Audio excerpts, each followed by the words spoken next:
नमस्कार साथियों, स्वागत है आपका आपके अपने YouTube channel study with Kuldeep में। आज इस वीडियो में हम बात करेंगे बीएसटीसी के बारे में। जी हाँ साथियों, यदि आपने ये वीडियो देखना प्रारंभ कर दिया है तो हम आपसे आशा करेंगे कि वीडियो के अंत तक आप ज़रूर बने रहें, क्योंकि इस वीडियो में न केवल हम बीएसटीसी के बारे में बात करेंगे बल्कि बीएसटीसी की सच्चाई के बारे में बात करेंगे।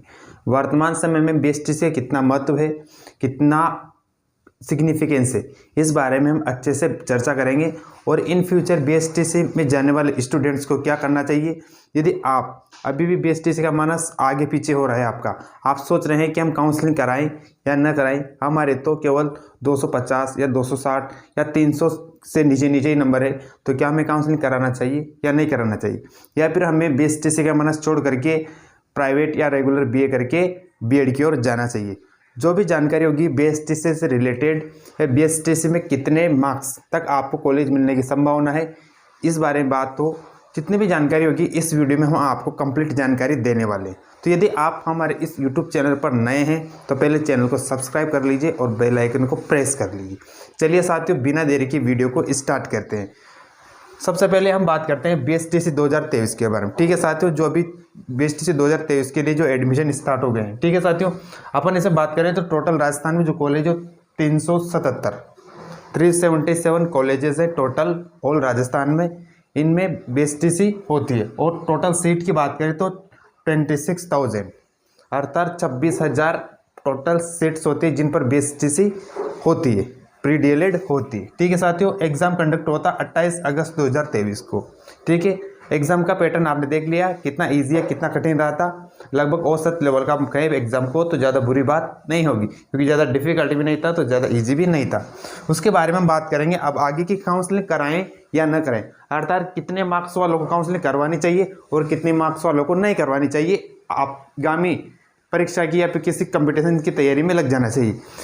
यदि कोई साथी कहता है कि मेरा स्कोर तो सर 250 ही है, ठीक है ना, वो कहता है कि मैं एसटी से हूँ या एससी से हूँ या एमबीसी से हूँ, मेरा तो 250 है तो मुझे तो कॉलेज मिलेगा ही नहीं, तो क्या मैं तो छोड़ ही दूँ, इस पर ध्यान देना, मैं ध्यान ही नहीं दूँ, क्या उसे ऐसा करना चाहिए क्या?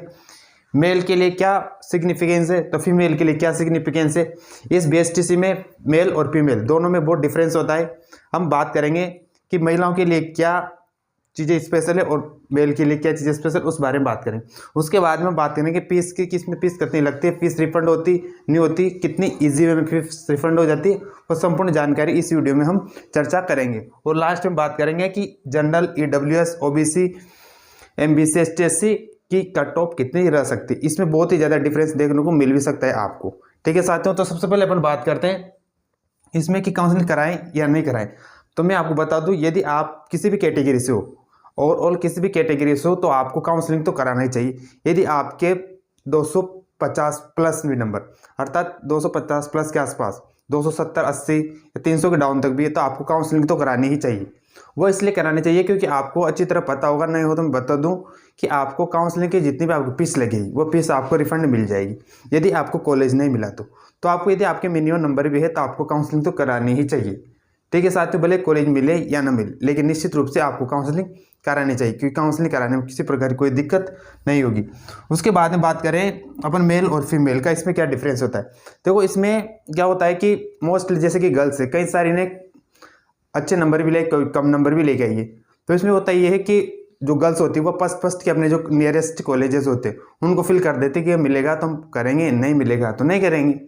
तो मोस्टली होता ये है कि जैसे कि उनके मार्किंग थोड़ी कम है ना, 300 प्लस 400 के आसपास नहीं, थोड़ी कम रह गई, तो फिर क्या है, कॉलेज उनको थोड़ा दूर मिल गया, ठीक है ना, अपने दो जैसे होम डिस्ट्रिक्ट नहीं मिला, किसी अदर डिस्ट्रिक्ट में मिल गया, तो फिर क्या स्थिति बनेगी कि वह कॉलेज ज्वाइन नहीं करती। काउंसलिंग तो करा ली, मिल भी गया, लेकिन वहाँ जाकर के वो फिर डॉक्यूमेंट वेरिफिकेशन नहीं करवाएगी और कहीं ना कहीं सीट को लीव कर देगी।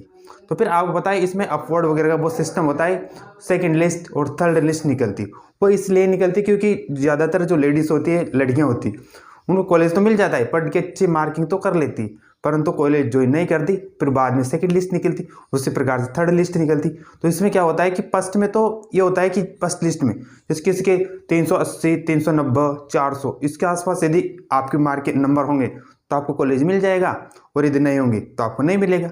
लेकिन आपको फिर भी उस स्थिति में धैर्य रखना है, आपको घबराना नहीं है, क्योंकि आपको हो सकता है कि फर्स्ट लिस्ट में नहीं आया हो। और सबसे पहली बात, आप अपने डिस्ट्रिक्ट के या अपने डिवीज़न के, अपने संभाग के जितने भी 10, 20, 30 कॉलेज है वो तो भर ही दें, और लास्ट में ऑल राजस्थान का ऑप्शन भी क्लिक कर दें, ताकि इससे यदि आपने ये अच्छी तरह डिटरमाइन आप कर चुके हैं। स्पेशली अगर बात करें मेल की, यदि आप ये सोच चुके हैं हमें तो निश्चित रूप से कहीं भी मिले हमें तो करनी है, तो आपको ऑल राजस्थान निश्चित रूप से पहले लिस्ट में कर देना चाहिए। और महिलाएं, यदि आप सोच रहे हैं कि हमें दूर मिल जाएगा तो हमें घर वाले जाने नहीं देंगे, परमिशन नहीं देंगे, तो इस स्थिति में आपको जो नियरेस्ट कॉलेज है वो भरने होंगे। फिर बाद में उन दूसरे छात्रों को इसमें अवसर मिल जाएगा, अपॉर्चुनिटी मिल जाएगा। इसमें अपन काउंसलिंग की बात करें तो काउंसलिंग में ओनली 3000 अर्थात 3000 रुपये लगते हैं। साथियों कितने लगते हैं? 3000 रुपये। ठीक है, यदि आपके पास 3000 रुपये हैं तो निश्चित रूप से आप काउंसलिंग करवाएं। और यदि आप काउंसलिंग करवा दें और आपका नंबर भी नहीं आता तो निश्चित रूप से आपको रिफंड आपके 3000 रुपये वापस मिलने की पूरी संभावना है। ठीक है साथियों, इसके बाद में अपन आगे बात करेंगे अब general, EWS, OBC, ST, SC, MBC category में कितने नंबर पर आपको कॉलेज मिलने की संभावना है। तो सबसे पहले तो मैं इसमें एक चीज़ निश्चित कर दूँ आपको, किसमें और ऑल राजस्थान में ऐसा तो है नहीं कि फिक्स कट ऑफ चली जाएगी कि भाई इतने नंबर वालों को कॉलेज मिल गया, इतने नंबर वालों को नहीं मिला। इसमें आप एक चीज़ अच्छी तरह देखेंगे कि जैसे कि एक महिला है, एक लेडीज है, ठीक है, उसके है 395 नंबर है। अब उसने 2 कॉलेज भर दिए, उसके जिले में 2 कॉलेज है, 2 या 3 कॉलेज जो भी, वो 3 कॉलेज भर दिए और उसके तो कितने 395। अब फिर भी कॉलेज नहीं मिला, 395 नंबर थे उसे नहीं मिला। वही दूसरी लड़की है जिसकी मात्र 365-70 नंबर है और उसने संभाग के लगभग 25-30 कॉलेज भर दिए, उसको तो मिल गया। तो आप क्या कहेंगे? उधर एक को 395 नहीं मिला, एक को 360-65-70 में मिल गया। तो फिर ये कट ऑफ आप कैसे करेंगे? उसके तो ज़्यादा नंबर थे, उसको नहीं मिला, इसको मिल गया।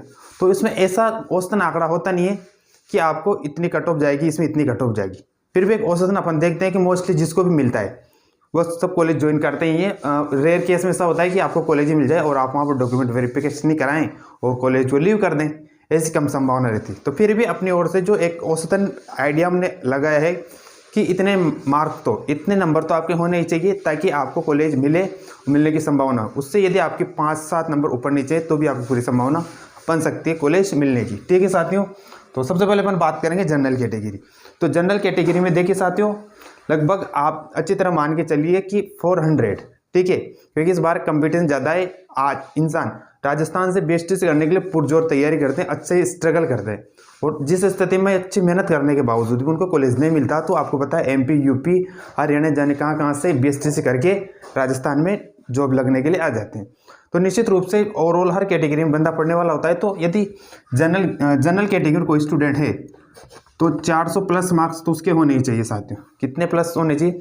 400 के आसपास, 400 से 10-15 नंबर कम और ज़्यादा तो कितने भी हो। और यदि स्पेशली अपन महिलाओं की बात करें तो महिलाएं निश्चित रूप से 8-10 नंबर अपने थोड़े कम मान के चले, क्योंकि उनकी निश्चित रूप से थोड़े कम जाने की संभावना रहती है। ठीक है, ये बात की अपने जनरल कैटेगरी की।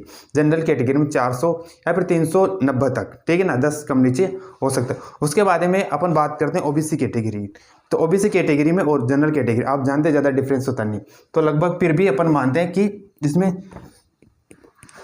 OBC कैटेगरी 380 मार्क्स, ठीक है साथियों, 300 प्लस तो आपके होने चाहिए। कौन सी कैटेगरी में? OBC कैटेगरी के अंतर्गत आते हैं। तो और यदि अपन बात करें EWS कैटेगरी की, तो EWS और OBC ज़्यादा डिफरेंस आता नहीं है इसमें, तो फिर भी मान के चलिए आपकी इसमें 375।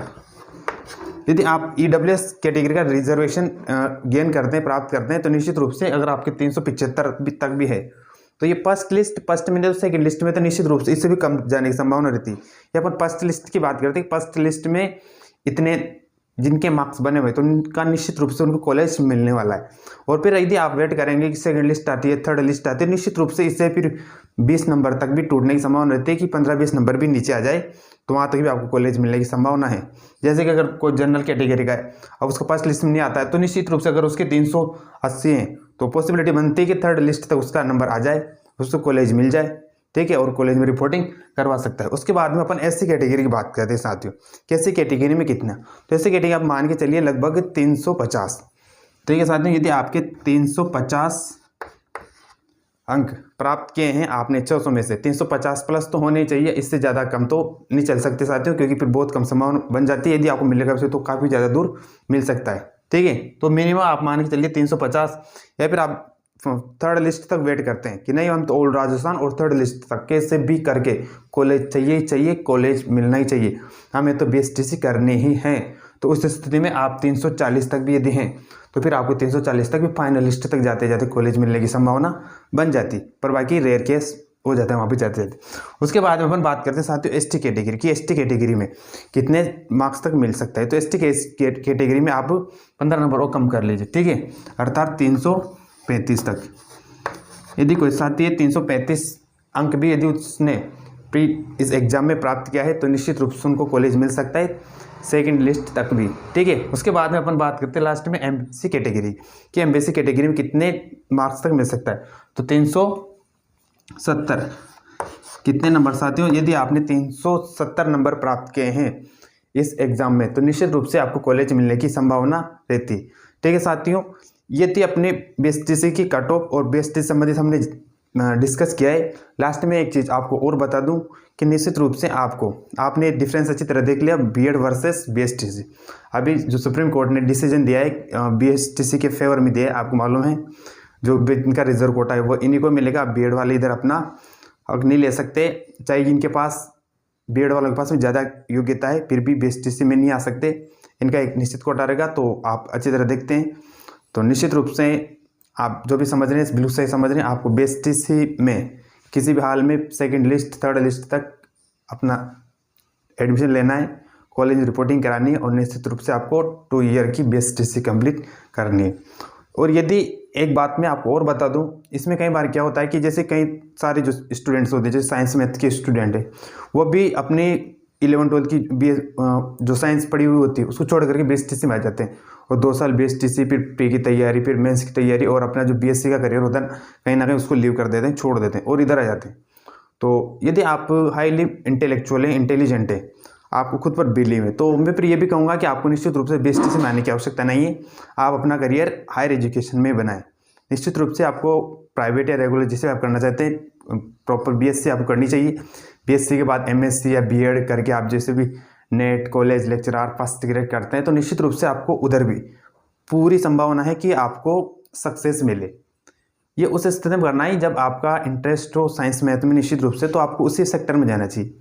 और यदि आपको लगता है कि न कहीं मैं इन फ्यूचर में ज़्यादा स्टडी नहीं कर पाऊंगी, ज़्यादा मेहनत नहीं कर पाऊंगी या फिर इतना मेरे पास टाइम नहीं है, तो फिर निश्चित रूप से आपको अपना करियर उधर से लीव करके इधर BSTC में आना चाहिए और 2 ईयर कंप्लीट करना चाहिए। क्योंकि BSc और BSTC दोनों लगभग एक साथ बहुत मुश्किल से हो पाती है। आप 2 साल तक रेगुलर BSTC करेंगे तो BSc में आप ना तो कोचिंग कर पाएंगे और ना अच्छे से आपका नॉलेज इंप्रूव होगा, तो फिर आप कहीं ना कहीं दोनों के चक्कर में फंस जाएंगे। तो या तो आप निश्चित रूप से प्रॉपर BSc करें या निश्चित रूप से B.Ed करें। तो स्पेशली आर्ट्स के स्टूडेंट्स को तो मैं सलाह दूंगा कि आपको BSTC करनी चाहिए कि BSTC में आपको अच्छी तरह पता है कितने अपॉर्चुनिटीज़ होते हैं।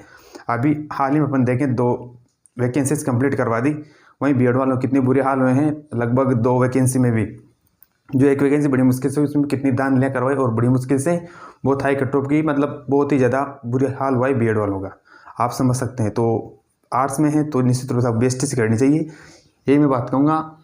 ठीक है साथियों, लास्ट में वीडियो के अंत में मैं आपसे एक बार फिर निवेदन करूँगा कि यदि आप हमारे इस YouTube चैनल पर नए हैं तो निश्चित रूप से चैनल को सब्सक्राइब कर लेना चाहिए और बेल आइकन को प्रेस कर लेना चाहिए। जय हिंद, जय भारत।